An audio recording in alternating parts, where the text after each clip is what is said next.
Good evening. This is Redwood Wonk. I'm with Dave Frank. My name is Eric Kirk.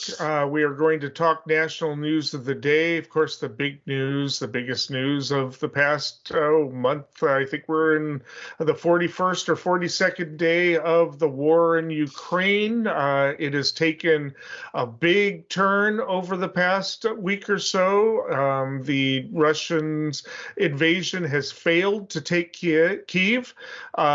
They have retreated back up to Belarus. They are redeploying, according to reports, back down to Donetsk, the southeast portion of Ukraine. Apparently, that is one of the two regions that they are, in the past have claimed should be part of Russia. Actually, Russians have claimed that Ukraine should be part of Russia, but in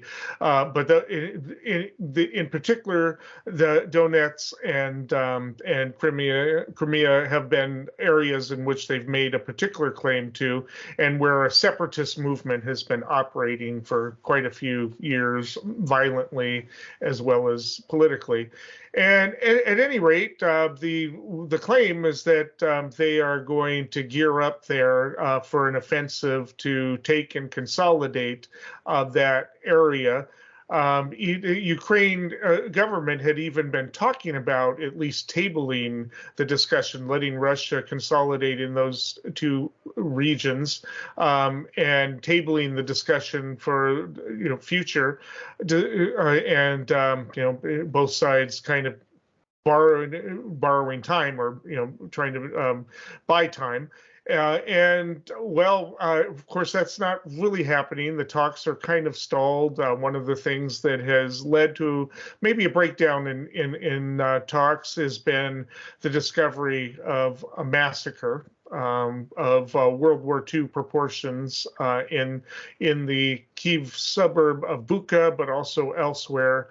Bodies left in the streets of civilians just killed, apparently without provocation, torture chambers, really horrific things that the Russians apparently did. Doesn't seem to be much other conclusion. Russians, of course, are denying it. A lot of claims of fake setups and the rest coming from Russian and pro-Russian propaganda. But I mean, it's really disturbing. The photographs are horrible to look at. Men, women, children, people with their hands, bound and shot, tortured. And if you dig, you can find really horrible stories. It's led to some really angry backlashes. There's stories today of a couple of Russian soldiers who were captured and shot by Ukrainian soldiers, and there's some talks about whether it was a mercy killing, but at any rate, Ukraine has said they've got to really get in control of their soldiers. There's a lot of anger out there. In the meantime, the war has changed.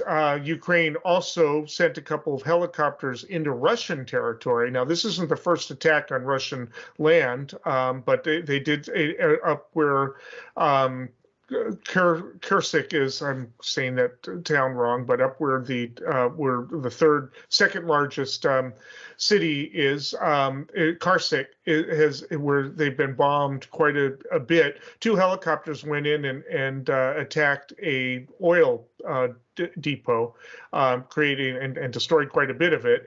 Legitimate military target, according to most, and managed to get in and out flying low. At first, when asked, the Ukrainians were evasive about having as to whether or not they had done it, but they were, I think, playing kind of the games that Russia has played. What Crimea? Where's that? So as they've done in the past, not confirming or denying, but I think they wanted to send a message that they can attack. And also, there were talks about whether it had been false flag. Clearly not, and I don't think Russia would have wanted to show that they were completely hapless with their air defense. Wasn't something that they would want to do. And also, I think that there was strategy to it, wanting to keep all of the troops from being deployed down to Donetsk. They want to take some pressure off of Mariupol. The battle in Mariupol continues. People are dying. The mayor there estimates 5,000 dead. The stories of surrender by the Ukrainian troops down there are greatly exaggerated. There's fighting coverage of it as late as this morning, very intense fighting, but it's not going well for the Ukrainians down there. Ukrainians are talking about opening another front. Russians are just clearly gearing up for a front. Anyway, it's changing, and internationally they're talking about new aid, a new type of aid to the Ukrainians. Real quickly before I toss this to you, Dave, missiles have been used to attack hospitals, 82 attacks on healthcare facilities, missiles going to the west of Ukraine, attacking civilian targets. So now they're talking about missiles to take down missiles, possibly even drones to take down airplanes, and tanks for the first time are going to be introduced from other countries, possibly anti-ship missiles, beyond just javelins and stingers. I'll talk a little bit more about that. Also, sanctions are being ramped up. Dave. Yeah, thank you for that setup. War is hell, as they say, and the ultimate goal from everybody in the West has been to end as soon as possible the violence, the humanitarian catastrophe, and now with even more recent developments of that, it seems significantly worse. I don't know how it gets worse than hell, but it seems even worse. Which may lead to ultimately some finding in a war crimes investigation, not the least of which is assaulting civilian populations. So there's it's painful to talk about the big picture. I'll pivot to your how you framed what's the West doing about it. So from a strategic perspective, it does because the United States and the West wants to avoid World War III at all costs. And there have been, unfortunately, the drumbeats of war amongst the U.S. media, just basically saying, "Hey, didn't they cross a line yet? Didn't they cross a line yet?" You're seeing a lot of that. So I think that there's a laser focus on restraint, lack of, trying not to escalate, trying to promote diplomacy, but that you have to have a valid conversation with equal people who think that there's something to gain from peace, and right now it doesn't appear that's the case. So with that in mind, the United States and the West, we'll just stick to the United States for a second. They've said our U.S. administration has said we will provide the weapons as necessary. So they, like you said, they've revealed another $100 million today in Javelin anti-tank weaponry, which they said that Ukraine will ultimately have 10 anti-tank weapons for every Russian tank on the ground soon. So that's an immense commitment and promise to provide more as necessary. Like you said, those other aspects of weaponry, I think, on the military side, are designed to have. Ukraine is fighting the good fight in existential self-preservation, and the West wants to do what it can to provide material without committing troops. Yeah, but one of the main things that are killing civilians right now are the missiles, and Zelensky is saying we got to have something to deal with those missiles. And yes, they have some capability for taking down those missiles. They have somewhat of an air force left, and they've got to be able to deal with the front. It's a bit different in the south than it is in the north, and Czechoslovakia has given them tanks, are giving them Soviet-era tanks. There's always this consideration too of the United States is they don't want to give technology that if it falls into Russian hands is going to create problems down the road. So what do they give them? They're not going to give them Patriot missiles, right? They're not going to give them the Iron Dome. Israel isn't. So what are they going to give them to be able to do this? Are they going to give them long-range missile to attack the launch sites? I mean, it's really hard, but this is what the next thing they're giving them, these Switchblade drones. It's going to up the ante. It's going to be short of troops, but it's going to be more intense weapons going in there. And I'm going to let you finish it, but it is going to up the ante. We're going to be talking a little bit about in the next session about different responses. But I'm going to let you close this out. Yeah, just to close it out real briefly, we wanted to talk about recent developments since we talked last, which includes new sanctions, so ban on investments in Russia from U.S. investment entities, sanctioning the two largest banks, the largest private bank and the largest state bank, and sanctioning members of Putin's family and inner circle. In addition, they're talking about trying to coordinate other steps short of a full embargo, because there's just because Europe has so much demand, and like you said, we'll talk about this. Because Europe has such high demand for energy, it's not likely that has not been rolled out yet from our allies.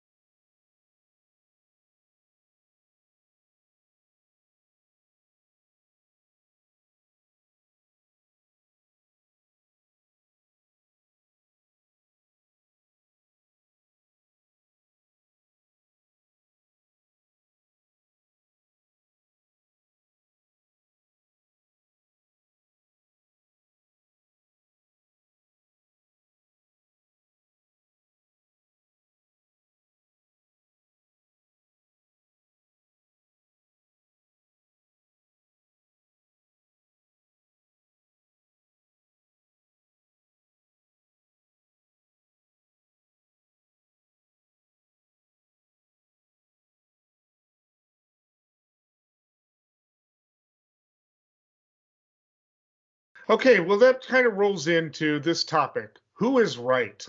And what I mean by that is what does it mean to be right wing in the context of the Ukraine war? Kind of what does it mean to be left wing? We talk about who is Zelensky, a right wing or left wing or centrist? What is he? What is Putin? And who is supporting whom and what is it? And we have traditionally in the United States, we're used to the war, the drummers for war being the right wing hawks, as well as maybe the Cold War liberals, right? And the left being opposed to it, the doves and those who are the anti-imperialists on the far left, the tankies, as we might be calling them now. And sometimes it was like the fringe right, the libertarian right, and the rest, but they seem to have more voices now. There was a vote today of to support NATO and democracy. It's kind of a lofty, symbolic vote. And all of the Democrats, including the squad, voted for NATO. I mean, even people, on the far left, Barbara Lee and everybody voted to support NATO and democracy and, mama and apple pie, right? 63 Republicans voted against it, because they said that by saying you support democracy, it was a veiled attack on the election in Hungary, which is a very nationalist right-wing government, and also on the Polish government. Now, the Polish government has been staunchly anti-Putin of late, and strongly in support of the Zelensky government. Orbán, am I saying his name right? In Hungary, who just won the election? Viktor Orban. Orban, not so much. Although their policy is that they support Zelensky, he's been, kind of nationalist and maybe more isolationist. And so and there is a nationalist right that is kind of supports Putin, and yet you do have Nazi elements. They talk about denazification, that Putin does of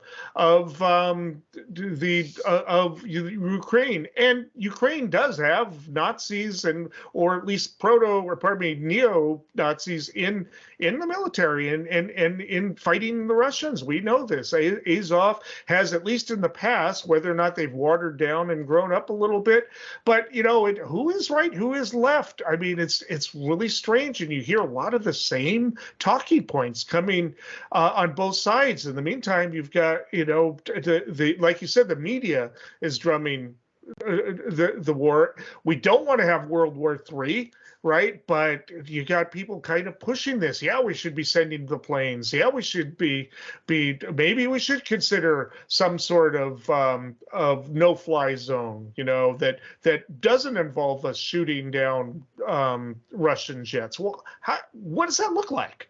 I mean, I don't know what it does. If we're going to be monitoring a no-fly zone and it's violated, then what do we do? I mean, it involves shooting down somebody. I mean, or doing something to punish somebody. It's really confusing as to who supports what right now, and what does it mean ideologically in conventional terms to support one side or the other, or neither side, or the war. Dave. I feel like this topic, which we're giving 10 minutes to, could be a series of lectures across an entire week, a symposium with hundreds of different perspectives. So it's very complicated. But I think one of the easiest prisms, like I always like to say, when you're sitting around the dinner table or you're at the sidelines of a soccer game or a football game and you're talking to people who you trust and you really just want to, shoot the breeze for a couple minutes. The easiest way I think to picture this is authoritarianism versus democracy as we know it, and that's the deal, is that there's this challenge here from Putin and Russia to disrupt the post-World War II order, and countries that are not aligned with, say, Russia or the United States directly, they are kind of keeping a little bit to the sidelines in many cases. We don't have a unified front of 190 countries versus Russia on this. It's nothing like that. It's Europe and the United States are bound together. Apparently forever, which that's the world I grew up in. NATO is part of that North Atlantic Treaty Organization. That's what it's for. But there's a wild card here, and that's the elephant in the room is that Donald Trump was for many people's perspective had an authoritarian predisposition, or at least an affinity, and so. You see a lot of people on the right. You see a lot of right-wing media in our country that has the Viktor Orban is somebody that they have good things to say about. Vladimir Putin is someone that they until very recently had a lot of good things to say about. So he was the hero of the cultural politics, the anti-trans and the rest, and now they're a little bit worried about that. But yeah, they don't want to quite give that up. Some of the evangelists are still a little bit on the fence. And so the way you framed this to me, how you thought would be an interesting way to talk about this, was that the elections in Hungary do show, Viktor Orban, he and Putin have good things to say about each other. Hungary is very reliant on their energy, but it's more than that, because Orban had an organized coalition of every other party against him, and their main thing was like, look, this guy's a pro-Putin person that we have to get out of office. He's an authoritarian, and he won in a democratic election about 53%. So he won the majority of his country. That said, you contrast that with Poland, which is a NATO ally. As you remember, President Biden went there to Poland, and NATO that's a centerpiece of a coalition of countries in the eastern edge of NATO, like the Baltic states and others that have this is an existential threat to them, theoretically or potentially. It's right. They're right there.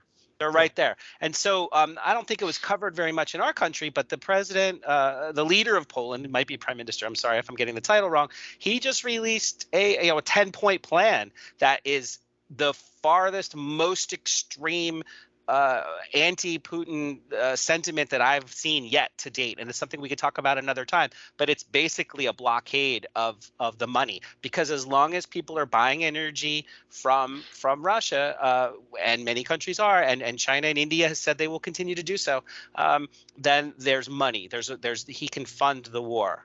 And as long as the information and disinformation and misinformation campaign is as effective as it's been from Putin, basically targeting with psychological operations his own population, he can maintain his status. So let's talk about the 63 Republicans and why they voted against a kind of a nebulous statement in favor of NATO and democracy. Yeah, it's tough. It's tough, and I think so. It's in this context and we'll talk about it a little bit later, but when you frame when you look from 30,000 feet at the culture war that we've got, a huge portion of this, because I watch my fair share of Fox News. I like to learn what these people are talking about, and where they get their insights from, and they're saying things like the anti-Soros, who's a billionaire who makes investments around the world for democracy, but particularly in Eastern Europe. He's donated lots of money. His organization also donates money here in the U.S. So they're anti-Soros, and they like to blame this international conspiracy of elites, the Davos World Economic Forum folks, for somehow coming up with a globalist agenda versus a nationalist agenda. So I think it's this nationalist prism that says we need to focus on America first. We need to focus on the U.S. first, and this path dependency of where they came from through the last 4 years of the Trump administration to where we are today. So they're being confronted with this new information, and because the Trump administration, because it was popular, and because it was pretty common for them to say, oh, we don't need NATO anymore. That's a relic of the past. There's no reason for the United States to pay for the security of Europe, which obviously most people disagree with, but there's still this is the point, sorry, there's like 25% or so of the Republican Party that this is what they support, and if they vote, and so if you're not going to just dismiss 1 in 4 voters, you're going to sort of feed the trolls a little bit and try to hedge your bets on how you say and what you say and how you vote. All right, we barely touched on it, and we knew that's all we could do. Just read up on this. Yeah. There's a lot to talk about. We'll circle back. All right. Next topic. So you're not going to answer my question? No, I've answered your question, and my answer You is haven't I've answered my explained. question. I'm sitting here asking you, and you're declining to answer. Good. Good. I understand. Absolutely Senator, good. I hope you are. To do. Good. Allow her to finish, please. There's no point in responding. He's going to interrupt you. I love this country because I love the law. The chairman refused to allow a witness to answer a question. You can bang it as loud as you want. He was ambushed. How would you feel if we did that to you? No, Senator, I didn't say verses. That's exactly what you said. To see the badgering of this woman as she's trying to testify, I thought was outrageous. I'm sitting here asking you, and you're declining to answer. I've explained how the guidelines work. Judges all over the country are grappling with how to apply this guideline. Do you have other questions for me? Yeah, I do. I do. I think we should recognize that jackassery we often see around here is partly because of people mugging for short-term camera opportunities. Okay, we're going to talk a little bit about Biden's energy policy, and he's taken some very interesting turns here. Might even help him out with his approval rating. First of all, he knew he had to get gas prices down. He succeeded in the short run. He is releasing 180 million.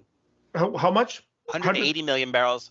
Over a million a day for 6 months. A million a day, which is like more than twice as much as what OPEC has promised to do when they get around to it next month.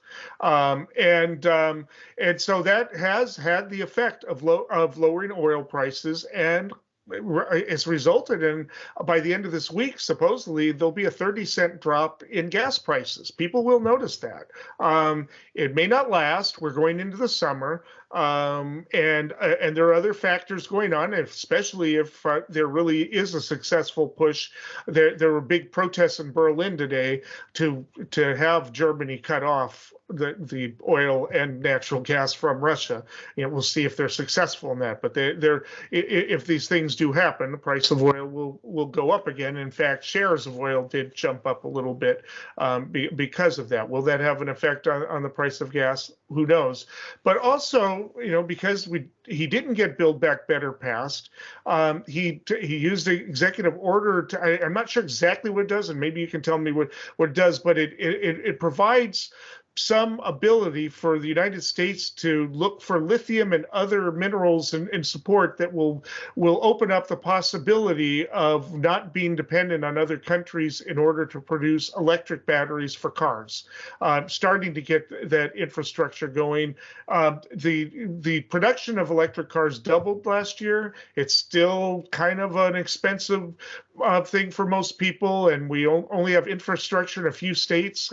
California is pretty good at that. Still takes a long time. Still doesn't have the horsepower everybody wants. It's still a long ways from being a mass product. Has not caught on yet. But the technology is changing. People are starting to learn. There's only one moving part in the motor. It almost never needs, repair. A lot of attractive things about that. And if it ever gets to a point where the economies of scale can kick in, a lot of these problems can possibly be worked out. In the meantime, he wants to push the technology, and he's used an executive order to be able to at least do some of the pushing. Also, there's talks about reviving Build Back Better on a limited basis. Manchin has actually showed some interest. We've talked about this on a past show, although he doesn't want to promote electric cars, because once we go there, there's no road back to, coal and that. And he said he doesn't want to wait in lines. I've commented on that before, but there's going to have to be some compromise there. And so it does look like he's looking for innovative ways of not just the short term of pushing gas prices down for this year's election, but of actually long term, not just being free from Russia's oil or OPEC, but from being free from oil in general. And you got to start somewhere. Dave. Yeah, so I could pick up on I think what you wanted me to pick up on here is what is this executive order that came about, and what's the intention and what's the impact, right? So this is today, or very recently, there was an announcement by the Department of Energy that there was going to there's three pieces that stick together that all sort of align. So there was the infrastructure bill that was bipartisan approved with $7 billion. Dedicated of that to strengthening the U.S. battery supply chain, including the life cycle. So recycling critical materials without new extraction or mining, and then sourcing materials from domestic manufacturers. So there's that piece of it. And then part of that came out the Department of Energy wanted to dedicate $2.9 billion to supporting creation. I'm just going to read this from the DOE release. New retrofitted and expanded domestic facilities for battery recycling and the production of materials, cell components, and also supporting research, development, and demonstration of second life applications. So it's this bigger. It's a real full court press on advancing the technology. And so it's Jennifer Granholm, Secretary of Energy. She's basically using the terminology here that we should consider this like a Marshall Plan, and that what we'd actually be doing was not just for U.S. domestic benefit, but for the benefit of Europe as also. That we would be this like exporter of this technology, and this would be a way for other countries to kind of wean themselves. This green movement. This would be a peace response to the authoritarian regimes around the world who use oil as a weapon to get their way, or at least for influence to get their way. And I want to add this one last piece because I think it's pretty contentious. The Republicans, not to be outdone, have put a full court press on with respect to supporting the energy industry. So much so, lobbying and campaigning. You're seeing them on the news all the time talking about the gas prices and how you got to put new pipes in place and new drilling and new exploration. The CEO of J.P. Morgan Bank, Jamie Dimon, actually went to the White House, spoke to the president, and said, "Look, we need a Marshall Plan here to address this energy problem with these authoritarian regimes." And what he said we need to do is expand production, increase, what we're doing in the American West, and then also find ways to get it to Europe. So, for example, help fund liquid natural gas projects in Europe so that we could sell natural gas to them and help them get off of Russian energy inputs. So it's really, there's this massive lobbying going on, and also PR campaigns. So I'll go through it to you, but basically that's what's the newest developments have been. Yeah, they're also talking about, at least in the short term, offshore drilling, to bring in a supply, more offshore drilling, and that's would be part of the compromise with Manchin. As they're doing, but then Manchin has to agree to the long-term issues that would do that. You got to give something up, Manchin, right? You want that short-term drilling, that's fine. This, gives you, but tell your investors that are like backing you, you better be willing to switch your long-term investments, because you're going to have to take some chances here and not be depending on oil, 10, 20 years down the road. So I would just add one interesting footnote is that Manchin announced a lithium project, a massive lithium project in West Virginia. Mm-hmm. So there are funds that the Biden administration has already allocated through this new program, and to step it up. Another footnote 2, is that they're floating the idea of using the War Powers Act. So in addition to using executive authority to target the funding that came from the bipartisan infrastructure bill that I described earlier, they're also talking about the War Powers Act to just say, look, this is a critical national security concern. And so, by 2030, the national blueprint for lithium batteries is a consortium of Department of Energy, Department of Defense, Department of Commerce, and Department of State. And they want to, here's a quote, the blueprint details a path to equitably ensuring a domestic battery supply and accelerating the development of a robust and secure domestic industrial base by 2030. So we're talking about over the next 8 years, as long as there's a conflict with Russia, there's going to be a security strategic justification for huge infrastructure investments of this nature. I mean, sales pitch to the coal unions. Hey, you switch digging, you don't have black lung disease. I don't know. I doubt there's a whole lot associated with lithium. It's like the third element on the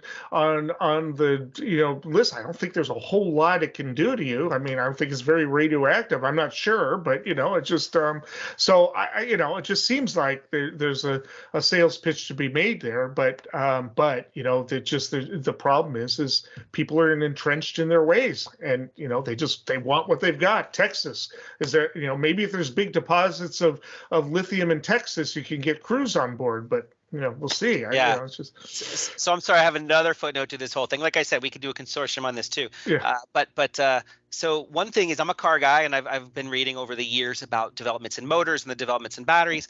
One of the newest developments is they're trying to get the lithium out. They're trying to get the rare earth minerals out. They're trying to make motors that don't need these things. They're trying to make batteries that don't need these things. So the question, we're not sure when the timeline is, but again, 2030 isn't that far off that they're trying to evolve that industry. And one last element of this is Germany just announced they're no longer going to accept coal from Russia. So potentially, I don't know how feasible it is to export coal across the ocean or not, but potentially there's a bone being thrown to the U.S. coal industry that if Europe needs it, it'll be available. I haven't gone that deep into it yet, but I know that they did just ban Russian import of Russian coal. I think what Germany's going to do is fire up its nuclear industry again. I think it's going to be a pressure to do that, but we'll talk about that another time. We got to go to the next topic. So you're not going to answer my question? No, I've answered your question, and my answer You is haven't I've answered my explained. question. I'm sitting here asking you, and you're declining to answer. Good. Good. I understand. Absolutely Senator, good. I hope you are. To do. Good. Allow her to finish, please. There's no point in responding. He's going to interrupt you. I love this country because I love the law. The chairman refused to allow a witness to answer a question. You can bang it as loud as you want. He was ambushed. How would you feel if we did that to you? No, Senator, I didn't say verses. That's exactly what you said. To see the badgering of this woman as she's trying to testify, I thought was outrageous. I'm sitting here asking you, and you're declining to answer. I've explained how the guidelines work. Judges all over the country are grappling with how to apply this guideline. Do you have other questions for me? Yeah, I do. I do. I think we should recognize that jackassery we often see around here is partly because of people mugging for short-term camera opportunities. All right, well, wars going on, energy crisis. Nobody uses that term these days. But all of that going on, we still have the January 6th developments, and Proud Boys trials are coming up. One of the Proud Boys attorneys actually got disbarred. I'm not sure what that's all about. I haven't read up on it. We'll have to get caught up. But Ivanka showed up for a deposition, 8-hour deposition, and we don't know a whole lot about what she said, but it was 8 hours, and they said she wasn't chatty with her answers, but she did answer the questions. She didn't take the Fifth Amendment. She didn't cite executive privilege, but she answered the questions. And apparently her husband, Cushman, is prepared to answer questions, is providing information. Kushner, pardon me, not Cushman, Kushner. Are they throwing Dad under the bus? Dave? So I don't think that's what's happening here. They were both, like as you said, they've both testified extensively. From the reporting that we've heard out of the people that cover it, that they were cordial but curt, so they weren't saying much, but they were answering everything, and nobody has said, according to the leader of the committee, he had said that nobody's saying I plead the Fifth. They are playing nice. But what we're also hearing is that estranged family members and former staffers have mentioned a very close bond between Ivanka and her father, indicating this is more like damage control. So specifically, Ivanka and Jared have their own enterprises to protect. Ivanka has to protect all aspects of the Trump brand and affiliated companies and products where she sees money in the future for her and her family. Right. Similarly, her husband, Jared, he has made immense connections around the world during his various roles with the White House. So that includes investment funds that are widely reported as, again, immense. I've heard billions. I don't know that that's true, but that he is positioning himself now. He came to their marriage as a real estate mogul through his father, and she came to their marriage as a real estate mogul through her father, but now they're looking to kind of do their own thing. So with respect to this committee, I don't believe it to be the case from everything that's been reported so far that there's any space or gap between former President Trump and his family. It's just that this is they have an eye on the future, and they're trying to rise to a higher level. But so what's the impact of this is that we're hearing that, look, if his kids could testify not against him, but if his kids can testify on behalf of what, to shed light on what happened that day, that therefore everybody should testify. So if you're an aide to former President Trump, you can't say, oh, well, I have privileged information when, well, his own kids are testifying. They're not, this is not a criminal process. This is a fact-finding process so that an assault on the Capitol doesn't happen again. And with that framework, it's very difficult for people to justify not participating in a Q&A with the panel. Yeah, but see, the other thing is, at least Ivanka and I believe Jared have also thought about running for office, and they're not quite as right wing as he is. I mean, they've talked more moderate, and at least in social terms and in other terms as well. And the members of the committee who were talking to the media looked like they were really happy with what they got. Like not just the fact that they were cooperating, but with the information that they got. Now, did Ivanka and Jared not understand the significance of what they were giving because they don't know necessarily what information they were giving, how it might connect with what they already have. For instance, the committee doesn't need to call Pence. I think they're not even going to bother to do it because they got everything they needed from below, from all of his aides. Like we talked about last week, yeah. Yeah. I mean, so so they probably don't need to call Trump, and because they've gotten a lot of stuff. And do they get stuff from them that they don't even know the significance of? And and so if they answered all the questions, they might have thought what they might have thought was benign.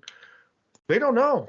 Did they confirm Trump was in certain places, wasn't in certain places, was talking to certain people that they didn't know were connected to certain, so maybe they didn't deliberately throw him under the bus, but by being candid, there's a judge out there that says he may have been guilty of obstructing Congress. I don't know. I mean, it's real dangerous. I would not want somebody who was with me that much time if I felt I was if I was afraid to go and I was thinking about taking the fifth, like Bannon and others were taking the fifth. Eastman, I'd be really nervous about 8 hours of testimony. So here's the thing. To a certain extent, them showing up to listen to what the committee has to say is allowing them to hear the evidence that maybe is not public yet. So they're doing a fact-finding mission of their own, going into what you could possibly consider a hostile environment, hearing what the committee has to say. For example, Ivanka was in the room, was with the president during the time when people were many people, it's documented, were trying to get in touch with the president through Meadows, through Ivanka. They were getting incoming calls, incoming communications to say, please call these people off. The Capitol building is under threat. And so she was in the mix, and so what we're hearing, again, I wasn't there, but this is what is being reported, is that basically the question and answer was about, we know what communications you received and we know who you've received them to. How is this received in the White House? Yeah. And so they have the opportunity to make the historic record as kind as possible to the president, because they're going that step further. They're investigating, well, who organized these events and who funded these events. So the committee has said all along their primary focus is to prevent this from happening again. And they want, like the 9/11 Commission, they want to put as much on the table as they can. They'll probably shelve the stuff that needs to be considered classified and top secret, of course, that's expected. That's how this system works. But with Jared and Ivanka in the room, it gives this imprimatur of respectability and accountability that the White House, the inner circle, did show up and did make their statement for the sake of history. Yeah. I just quickly, the ex-Trump aides, Navarro and Scavino, there was a vote today by the House to hold them in contempt of Congress. All of the Democrats and the two Republicans, Kinzinger and Cheney, have voted to do it. All of the rest of the Republicans didn't. So it's like 220 to 203, something like that. Of course, Kinzinger has retired. He will not be in Congress next year. And Cheney is facing a very, very tough re-election campaign in a primary against a Trump-backed candidate. So, we'll see what happens there, but very interesting. I mean, we were told it's very interesting that they did go and testify, and 8 hours. I mean, that's a lot. We'll see. We'll see if it did the January 6th committee any good. They seem very happy with it. We'll see. Will Trump be willing to go? I don't know. Maybe he's so arrogant they will that he's willing to do it. I doubt it. He does. I doubt it too. I doubt it. I don't think he will do that. This isn't a few good men, Jack Nicholson. You can't handle the truth. He's not like that. So you pointed out to me before we started recording, which I hadn't heard yet, about the what just transpired, the contempt of Congress charge, or at least vote in the House, which makes sense because these are Navarro publicly said this was our plan. And there have been lawyers and former experts from Justice Department and former judges, et cetera, people far more knowledgeable than you and I have said this has the indications that there was a conspiracy to obstruct the conduct of the election process on that day. And so if Navarro says, yeah, this was our plan, it makes sense for him to realize, like, well, I don't want to, he's already said what he's supposed to say. What he thinks he's supposed to say. And it is not really an incentive for him to say anything else without an attorney there and the capacity to plead the fifth. And arguably the same things for other people like Bannon and Eastman. Yeah.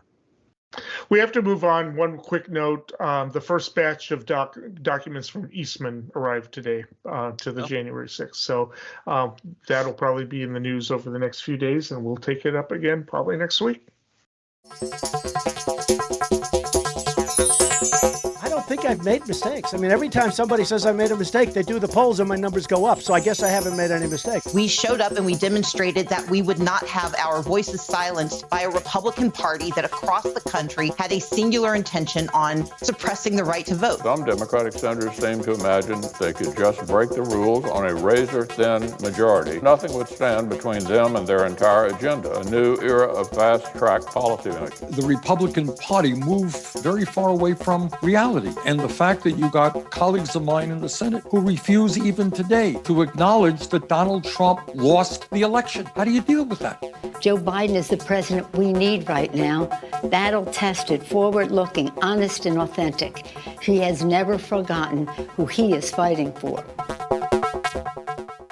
Okay, last topic of the night, but not least, it does appear that Ketanji Jackson is going to be the next Supreme Court justice, and it will be bipartisan to an extent. It looks like she is going to have 53 votes, the 3 Republican votes. I had predicted it would be closer to 56 or 57. I thought that most of the Senate Republicans who voted for impeachment would vote for her. I don't think that I don't know. It doesn't look like it's going to be the case, but it looks like. But those who have stated that they're going to vote for her, Collins, Murkowski, and Romney, the 3 usual suspects. Romney, of course, voted for impeachment twice, and Collins and Murkowski are known as being on the fence for those kind of things.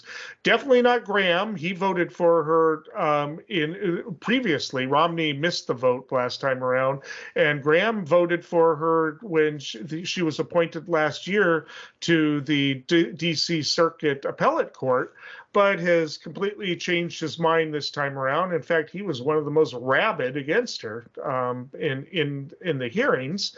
And of course, we know that they got really nasty, but only about 4 of them got really nasty on the child porn cases, wanting to know why she didn't follow exactly what the prosecution said, completely forgetting that as lawyers, they know that a judge is supposed to take into account what the prosecution says, what the defense says, what the probation department says, and guidelines and sentencing have, in general are, applied to each case individually, and you can't talk about each case, even though they wanted her to talk about each case. And it was really nasty.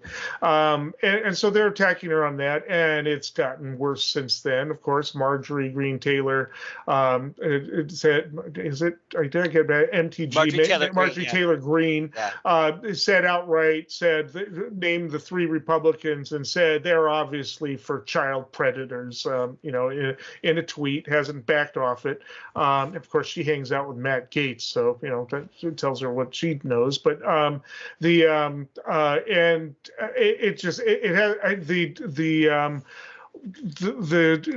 climate hasn't gotten any better. They're just attacking her right and left. Attacking her. Fox News saying that she's not qualified. She was chosen because she was black. And this is affirmative action. And Tom Cotton, I can't even remember what he said. I'm going to have to look it up after I hand it to you. But he said something really nasty as well, and I'm surprised because it was pretty bad. But I'm going to hand it to you and let you comment on it, unless you remember exactly what he said. I'm going to look at it. No, I don't. So. Last week, we talked about the political grandstanding in theater of the absurd, I guess, in the Judge Jackson hearings. And the fact that, like you said, there's a small set of GOP senators who hammered away on cultural issues, particularly on her applying existing sentencing guidelines, like you said. But legal experts have called this critique misleading and false, and you gave reasons why. So analysts out there are saying that their actions was an appeal to QAnon conspiracy theorists who represent 16% of voters and 25% of the GOP. So this turns out this has been escalated to more than just theater with Marjorie Taylor Greene's tweet, I would say. So that's because GOP senators those 3 voted to move it out of committee to the floor. And so that's, like you said, the exact quote from Marjorie Taylor Greene in her tweet was, Murkowski, Collins, and Romney are pro-pedophile. They just voted for #KBJ.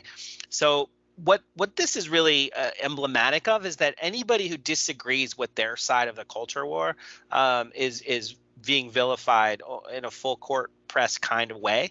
So do you want to give that quote while you have it in front of you from Cotton? Did you say that you have Yes, it? I have it. Right. You know how she defended the Gitmo defendants, right? She did her job as lawyer to defend that. Yes. Well, Tom Cotton said, the last Judge Jackson, referring to Justice Robert Jackson, left the Supreme Court to go to Nuremberg to prosecute the Nazis. This Judge Jackson may have gone there to defend them. And it's just like, wow. Yeah, implying, that. But, of course, everybody needs a defense attorney, right? It's just the idea that there are people who are not entitled to a defense, or that they're entitled to a bad defense. It's sort of like, well, you defended them, but you defended them too good. That's literally what they were practically saying.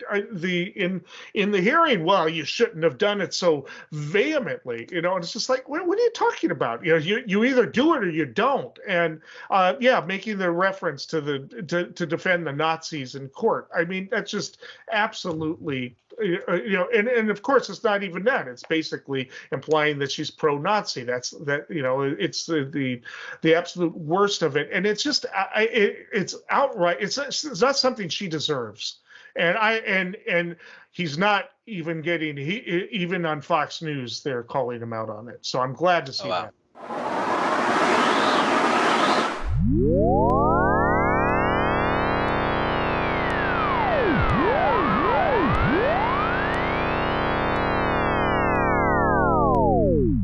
Okay, predictions. What do you got for us, Dave?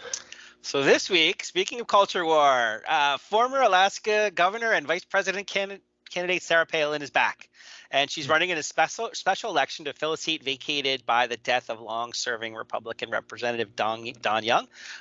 She's been credited with observing and capitalizing on the Tea Party wave that led to the Trump presidency, so this would return her to the spotlight after a significant time away.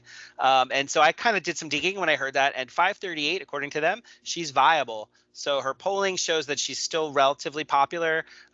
She did have a much higher favorability rating in the past, but at this point, she's got strong name recognition, and she's received Trump's endorsement. So the real caveat, the real question here is what's happening in Alaska? Well, they have a new nonpartisan ranked choice voting process, and there's 50 candidates in the mix. And the top 4 are going to advance to a special runoff in August. So there's no formal polling, but right now she does appear to be a top-tier candidate who will make it to the final 4. And so I predict that she will move on to the primary, and her comeback will make her a headline-grabbing national figure come August, and perhaps she will win that seat in the House of Representatives. Well, maybe she heard about the cocaine orgies and wanted to get back at it. Anyways, all right. Well, my prediction is also about the Senate. I am predicting there is going to be a primary in Pennsylvania next month. And there has been a race between the progressive John Fetterman for the Democratic candidacy and the centrist Connor Lamb. And the Democrats, I think, were really cool to John Fetterman. He is the lieutenant governor there because he's very progressive. He is got kind of a populist style, supported Bernie Sanders and the like. Connor Lamb has been saying, I'm the centrist, the one who can pull it together, the Biden candidate and the rest, but it hasn't taken traction. John Fetterman has got a lot of support, a really well-organized campaign, and in D.C., they're kind of getting out of his way. They're not really coming out and plugging for Connor Lamb. They see he's got traction, that he's getting crowds and support and raising money.